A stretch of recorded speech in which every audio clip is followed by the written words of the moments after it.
To be hanged, drawn, and quartered became a statutory penalty for men convicted of high treason in the Kingdom of England from 1352 under King Edward III, 1377, although similar rituals are recorded during the reign of King Henry III, 1272. The convicted traitor was fastened to a hurdle or wooden panel and drawn by horse to the place of execution, where he was then hanged, almost to the point of death, emasculated, disemboweled, beheaded, and quartered. His remains would then often be displayed in prominent places across the country, such as London Bridge, to serve as a warning of the fate of traitors. For reasons of public decency, women convicted of high treason were instead burned at the stake. The same punishment applied to traitors against the king in Ireland from the 15th century onward. William Overy was hanged, drawn, and quartered by Lord Lieutenant Richard Plantagenet, 3rd Duke of York, in 1459, and from the reign of King Henry VII, it was made part of statute law. Matthew Lambert was among the most notable Irishmen to suffer this punishment. In 1580, one in Wexford. The severity of the sentence was measured against the seriousness of the crime. As an attack on the monarch's authority, high treason was considered a deplorable act demanding the most extreme form of punishment. Although some convicts had their sentences modified and suffered a less ignominious end, over a period of several hundred years, many men found guilty of high treason were subjected to the law's ultimate sanction. They included many Catholic priests executed during the Elizabethan era and several of the regicides involved in the 1649 execution of Charles I. Although the Act of Parliament defining high treason remains on the United Kingdom statute books, during a long period of 19th century legal reform, the sentence of hanging, drawing, and quartering was changed to drawing, hanging until dead, and posthumous beheading and quartering, before being abolished in England in 1870. The death penalty for treason was abolished in 1998. During the High Middle Ages, those in the Kingdom of England found guilty of treason were punished in a variety of ways, often including drawing and hanging. Throughout the 13th century, more severe penalties were recorded, such as disemboweling, burning, beheading, and quartering. The 13th century English chronicler Matthew Paris described how in 1238 a certain man-at-arms, a man of some education, Armiger Literatus, attempted to kill King Henry III. His account records in detail how the would-be assassin was executed, dragged asunder, then beheaded, and his body divided into 3 parts. Each part was then dragged through one of the principal cities of England and was afterwards hung on a gibbet used for robbers. He was apparently sent by William de Morisco, an outlaw who some years earlier had killed a man under royal protection before fleeing to Lundy Island. De Morisco was captured in 1242 and on Henry's order dragged from Westminster to the Tower of London to be executed. There he was hanged from a gibbet until dead. His corpse was disemboweled, his entrails burned, his body quartered, and the parts distributed to cities across the country. The first recorded example of the punishment in its entirety was during Edward's reign for the Welsh prince Dafydd ap Gruffydd in 1283, after he turned against the king and proclaimed himself Prince of Wales and Lord of Snowdon. Following the capture of Dafydd ap Gruffydd, Edward proclaimed that the treacherous lineage, House of Aberfraw, and princes of that turbulent nation, Wales, were now his prisoners. Edward summoned a parliament at Shrewsbury to discuss Dafydd's fate. On 30 September, it was decided Dafydd would be executed for what, from that time onward, would be termed high treason. On 3 October, Dafydd was drawn through the streets of Shrewsbury to his place of execution, attached to a horse's tail. There he was hanged until losing consciousness, then revived, disemboweled, eviscerated, and made to watch as his entrails burned before him for sacrilege in committing his crimes in the week of Christ's Passion, Easter. Finally, Dafydd's body was cut into quarters for plotting the king's death, and the parts were sent to different parts of his realm. The right arm to York, the left arm to York, the left arm to Bristol, the right leg to Northampton, and the left leg to Hereford. The head was bound with iron and set on a spear at the Tower of London. In 1305, the Scottish knight Sir William Wallace, a main leader of the First War of Scottish Independence, was punished in a similar manner. He was forced to wear a crown of laurel leaves and was drawn to Smithfield, where he was hanged and beheaded. His entrails were then burned and his corpse quartered, while his head was set on London Bridge and the quarters sent to Newcastle, Berwick, Stirling, and Perth. These and other executions, such as those of Andrew Harclay, 1st Earl of Carlisle, and Hugh Despenser the Younger, which each occurred during Edward II's reign, happened when acts of treason in England, and their punishments were not clearly defined in common law. Treason was based on an allegiance to the sovereign from all subjects aged 14 or over, and it remained for the king and his judges to determine whether that allegiance had been broken. Edward III's justices had offered somewhat overzealous interpretations of what activities constituted treason, calling felonies treasons, and enforcing indictments by talk of encroachment of the royal power, prompting parliamentary demands to clarify the law. Edward therefore introduced the Treason Act 1351. It was enacted at a time in English history when a monarch's right to rule was indisputable and was therefore written principally to protect the throne and sovereign. The new law offered a narrower definition of treason than had existed before and split the old feudal offense into two classes. Petty treason referred to the killing of a master, or lord, by his servant, a husband by his wife, or a prelate by his clergyman. Men guilty of petty treason were drawn and hanged, whereas women were burned. High treason was the most egregious offense an individual could commit. Attempts to undermine the king's authority were viewed with as much seriousness as if the accused had attacked him personally, which itself would be an assault on his status as sovereign and a direct threat to his right to govern. As this might undermine the state, retribution was considered an absolute necessity and the crime deserving of the ultimate punishment. The practical difference between the two offenses was therefore in the consequence of being convicted. Rather than being drawn and hanged, men were to be hanged, drawn and quartered, while for reasons of public decency, their anatomy being considered inappropriate for the sentence, women were instead drawn and burned. The act declared that a person had committed high treason if they were compassing or imagining the death of the king, his wife, or his eldest son and heir, violating the king's wife, his eldest daughter, if she were unmarried, or the wife of his eldest son and heir, levying war against the king in his realm, adhering to the king's enemies in his realm, giving them aid and comfort in his realm or elsewhere, counterfeiting the Great Seal or the Privy Seal or the king's coinage, knowingly importing counterfeit money, killing the chancellor, treasurer, or one of the king's justices while performing their offices. The act did not limit the king's authority in defining the scope of treason. It contained a proviso giving English judges discretion to extend that scope whenever required, a process more commonly known as constructive treason. It also applied to subjects overseas in British colonies in the Americas, but the only documented incident of an individual there being hanged, drawn, and quartered was that of Joshua Tefft, an English colonist accused of having fought on the side of the Narragansett during the Great Swamp Fight. He was executed in January 1676. Later sentences resulted either in a pardon or a hanging. Edward Stafford, 3rd Duke of Buckingham, was executed on 17 May 1520, for the crime of treason. The wording of his sentence has survived and indicates the precision with which the method of execution was described. He was to be laid on a hurdle and so drawn to the place of execution, and there to be hanged, cut down alive, your members to be cut off and cast in the fire, your bowels burnt. Before you, your head smitten off and your body quartered and divided at the king's will, and God have mercy on your soul. The original 1351 Act required only one witness to convict a person of treason, although in 1547 this was increased to 2. Suspects were first questioned in private by the Privy Council before they were publicly tried. They were allowed no witnesses or defense counsel and were generally presumed guilty from the outset. This meant that for centuries anyone accused of treason was at a severe legal disadvantage, a situation that lasted until the late 17th century, when several years of politically motivated treason charges made against Whig politicians prompted the introduction of the Treason Act 1695.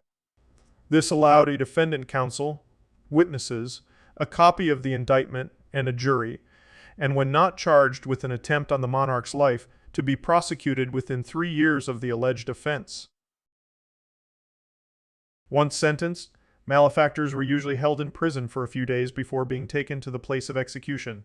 During the High Middle Ages, this journey may have been made tied directly to the back of a horse, but it subsequently became customary for the victim to be fastened instead to a wicker hurdle or wooden panel, itself tied to the horse. Historian Frederick William Maitland thought that this was probably to secure for the hangman a yet living body. The use of the word drawn, as in to draw, has caused a degree of confusion. One of the Oxford English Dictionary's definitions of draw is to draw out the viscera or intestines of, to disembowel a fowl, etc., before cooking a traitor or other criminal after hanging. But this is followed by, in many cases of executions, it is uncertain whether this, or to drag a criminal at a horse's tail or on a hurdle or the like to the place of execution. Formally, a legal punishment of high treason is meant. The presumption is that where drawn is mentioned after hanged, the sense is as here. Historian Ram Sharan Sharma arrived at the same conclusion, where, as in the popular hung, drawn, and quartered use, meaning facetiously of a person completely disposed of, drawn follows hanged or hung, it is to be referred to as the disemboweling of the traitor. Sharma is not the only historian to support this viewpoint, as the phrase hanged until dead before being drawn and quartered occurs in a number of relevant secondary publications. The historian and author Ian Mortimer disagrees. In an essay published on his website, he writes that the separate mention of evisceration is a relatively modern device, and that while it certainly took place on many occasions, the presumption that drawing means to disembowel is spurious. Instead, drawing, as a method of transportation, may be mentioned after hanging because it was a supplementary part of the execution. Some reports indicate that during Queen Mary's reign, bystanders were vocal in their support. While in transit, convicts sometimes suffered directly at the hands of the crowd. William Wallace was whipped, attacked, and had rotten food and waste thrown at him, and the priest Thomas Pilchard was reportedly barely alive by the time he reached the gallows in 1587. Others found themselves admonished by zealous and godly men. It became customary for a preacher to follow the condemned, asking them to repent. According to Samuel Clarke, the Puritan clergyman William Perkins, 1558-1602, once managed to convince a young man at the gallows that he had been forgiven, enabling the youth to go to his death with tears of joy in his eyes, as if he actually saw himself delivered from the hell which he feared before, and heaven open for receiving his soul. After the king's commission had been read aloud, the crowd was normally asked to move back from the scaffold before being addressed by the convict. While these speeches were mostly an admission of guilt, although few admitted treason, still they were carefully monitored by the sheriff and chaplain, who were occasionally forced to act. In 1588, Catholic priest William Dean's address to the crowd was considered so inappropriate that he was gagged almost to the point of suffocation. Questions on matters of allegiance and politics were sometimes put to the prisoner, as happened to Edmund Jennings in 1591. He was asked by priest hunter Richard Topcliffe to confess his treason, but when Jennings responded, "If to say mass be treason, I confess to have done it and glory in it," Topcliffe ordered him to be quiet and instructed the hangman to push him off the ladder. Sometimes the witness responsible for the condemned man's execution was also present. A government spy, John Munday, was in 1582 present for the execution of Thomas Ford. Munday supported the sheriff, who had reminded the priest of his confession when he protested his innocence. The sentiments expressed in such speeches may be related to the conditions encountered during imprisonment. Many Jesuit priests suffered badly at the hands of their captors, but were frequently the most defiant. Conversely, those of a higher station were often the most apologetic. Such contrition may have arisen from the sheer terror felt by those who thought they might be disemboweled rather than simply beheaded as they would normally expect, and any apparent acceptance of their fate may have stemmed from the belief that a serious but not treasonable act had been committed. Good behavior at the gallows may also have been due to a convict's desire for his heirs not to be disinherited. The condemned were occasionally forced to watch as other traitors, sometimes their confederates, were executed before them. The priest James Bell was in 1584 made to watch as his companion John Finch was a quarter-inch Edward James and Francis Edwards were made to witness Ralph Crockett's execution in 1588 in an effort to elicit their cooperation and acceptance of Elizabeth's religious supremacy before they were themselves executed. Normally stripped to the shirt with their arms bound in front of them, prisoners were then hanged for a short period, either from a ladder or cart. On the sheriff's orders, the cart would be taken away, or if a ladder, turned, leaving the man suspended in midair. The aim was usually to cause strangulation and near death, although some victims were killed prematurely, the priest John Payne's death in 1582 being hastened by a group of men pulling on his legs. Conversely, some, such as the deeply unpopular William Hackett d. 1591, were cut down instantly and taken to be disemboweled and normally emasculated. The latter, according to Sir Edward Coke, to show his issue was disinherited with corruption of blood. A victim still conscious at that point might have seen his entrails burned before his heart was removed and the body decapitated and quartered, chopped into 4 pieces. The regicide major, General Thomas Harrison, after being hanged for several minutes and then cut open in October 1660, was reported to have leaned across and hit his executioner, resulting in the swift removal of his head. His entrails were thrown onto a nearby fire. John Houghton was reported to have prayed while being disemboweled in 1535, and in his final moments to have cried, "Good Jesu, what will you do with my heart?" Executioners were often inexperienced and proceedings did not always run smoothly. In 1584, Richard White's executioner removed his bowels piece by piece through a small hole in his belly, the which device taking no good success. He mangled his breast with a butcher's axe to the very chine most pitifully. At his execution in January 1606 for his involvement in the gunpowder plot, Guy Fawkes managed to break his neck by jumping from the gallows. No records exist to demonstrate exactly how the corpse was quartered, although an engraving of the quartering of Sir Thomas Armstrong in 1684 shows the executioner making vertical cuts through the spine and removing the legs at the hip. The distribution of Duffet ap Gruffydd's remains was described by Herbert Maxwell. The right arm with a ring on the finger in York, the left arm in Bristol, the right leg and hip at Northampton, the left leg at Hereford. But the villain's head was bound with iron, lest it should fall to pieces, from putrefaction, and set conspicuously upon a long spear shaft for the mockery of London. After the execution in 1660 of several of the regicides involved in the death of King Charles 11 years earlier, the diarist John Evelyn remarked, "I saw not their execution, but met their quarters mangled and cut and reeking as they were brought from the gallows in baskets on the hurdle." Such remains were typically parboiled and displayed as a gruesome reminder of the penalty for high treason, usually wherever the traitor had conspired or found support. Salt and cumin seed would be added during the boiling process, the salt to prevent putrefaction and the cumin seed to prevent birds pecking at the flesh. The head was often displayed on London Bridge, for centuries the route by which many travelers from the south entered the city. Several eminent commentators remarked on the displays. In 1566, Joseph Justus Scaliger wrote that in London there were many heads on the bridge. I have seen there, as if they were masts of ships, and at the top of them quarters of men's corpses. In 1602, the Duke of Pomerania, Stedin emphasized the ominous nature of their presence when he wrote, "Near the end of the bridge, on the suburb side, were stuck up the heads of 30 gentlemen of high standing who had been beheaded on account of treason and secret practices against the Queen." The practice of using London Bridge in this manner ended following the hanging, drawing, and quartering in 1678 of William Staley, a victim of the fictitious Popish plot. His quarters were given to his relatives, who promptly arranged a grand funeral. This incensed the coroner so much that he ordered the body to be dug up and set upon the city gates. Staley's was the last head to be placed on London Bridge. Another victim of the Popish plot, Oliver Plunkett, the Archbishop of Armagh, was hanged, drawn, and quartered at Tyburn in July 1681.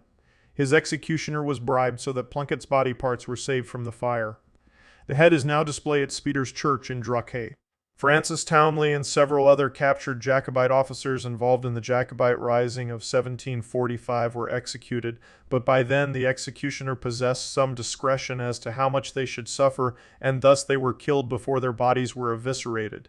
The French spy François-Henri de Lamotte was hanged in 1780, one for almost an hour before his heart was cut out and burned, and the following year David Terry was hanged, decapitated, and then quartered at Portsmouth, being the last person to be executed with this method. Pieces of his corpse were fought over by members of the 20,000-strong crowd there, some making trophies of his limbs and fingers. In 1803, Edward Despard and 6 co-conspirators in the Despard plot were sentenced to be hanged, drawn, and quartered. Before they were hanged and beheaded at Horsemonger Lane Gaol, they were first placed on sledges attached to horses and ritually pulled in circuits around the gaol yards. Their execution was attended by an audience of about 20,000. A contemporary report describes the scene after Despard had made his speech.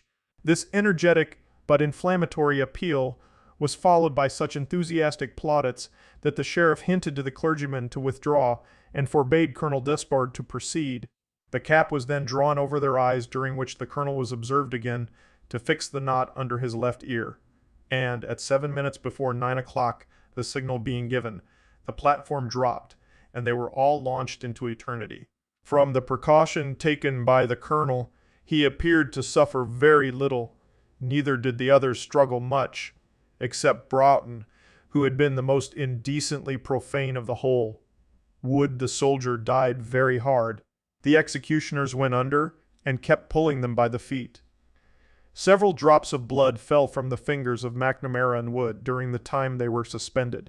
After hanging 37 minutes, the colonel's body was cut down at half an hour past 9 o'clock, and being stripped of his coat and waistcoat, it was laid upon saw. Dust, with the head reclined upon a block. A surgeon then, in attempting to sever the head from the body by a common dissecting knife, missed the particular joint aimed at, when he kept haggling it till the executioner was obliged to take the head between his hands and to twist it several times round, when it was with difficulty severed from the body. It was then held up by the executioner, who exclaimed, "Behold the head of EADWAA RDMARDMARCUSDESPUSDESPEE, a traitor." The same ceremony followed with the others respectively, and the whole concluded by 10 o'clock. At the burnings of Isabella Condon in 1779 and Phoebe Harris in 1786, the sheriffs present inflated their expenses. In the opinion of Simon de Vero, they were probably dismayed at being forced to attend such spectacles.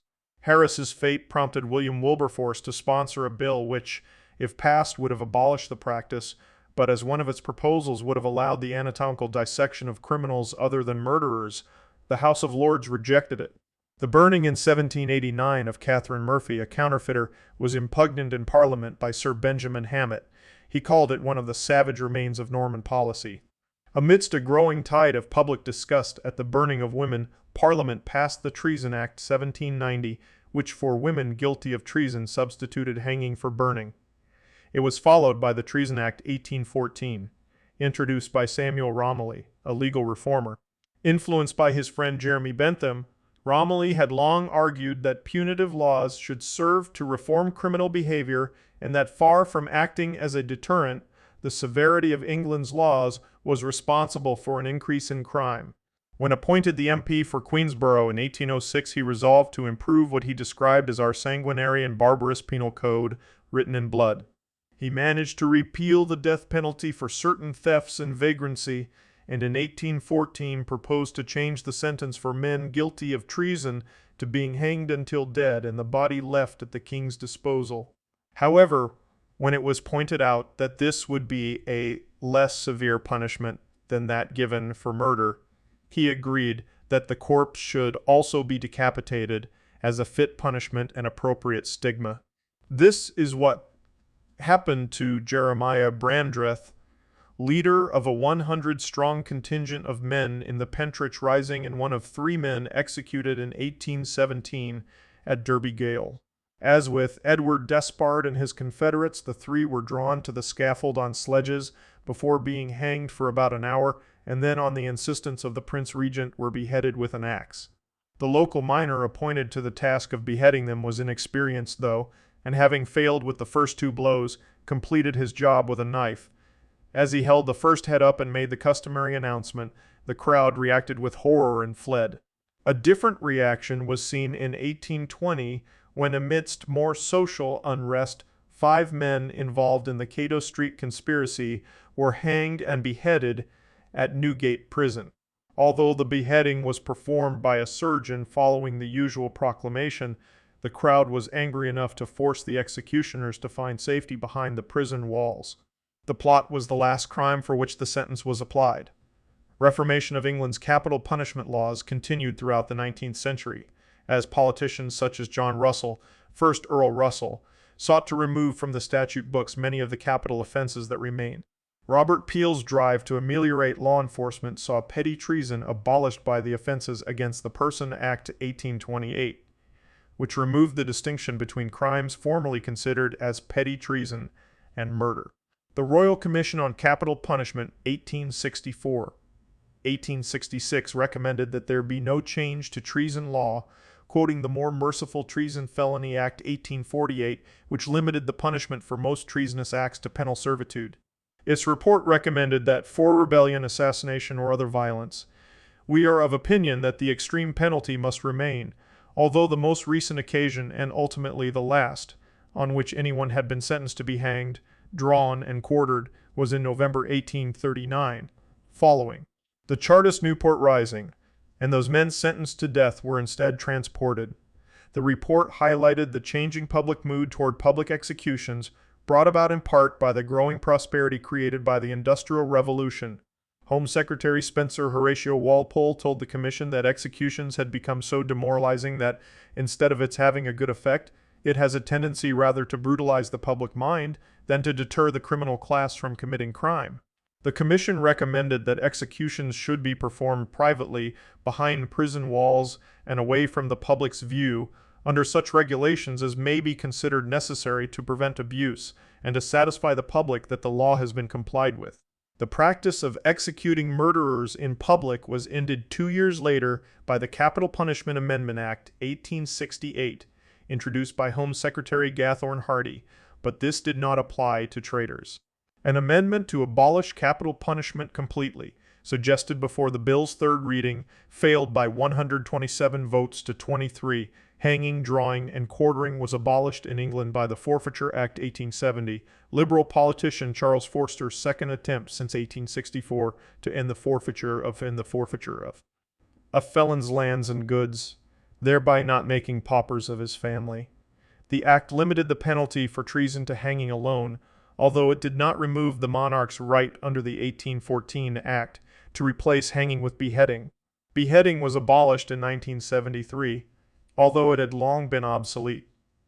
The last person on British soil to be beheaded was Simon Fraser, 11th Lord Lovat, in 1747. The death penalty for treason was abolished by the Crime and Disorder Act 1998, enabling the UK to ratify Protocol 6 of the European Convention on Human Rights in 1999. In some of the places where the American War of Independence developed into a fierce civil war among American factions, there are recorded cases of both sides resorting to hanging, drawing, and quartering, both loyalists and patriots finding reasons to construe their opponents as being traitors, deserving of such a fate.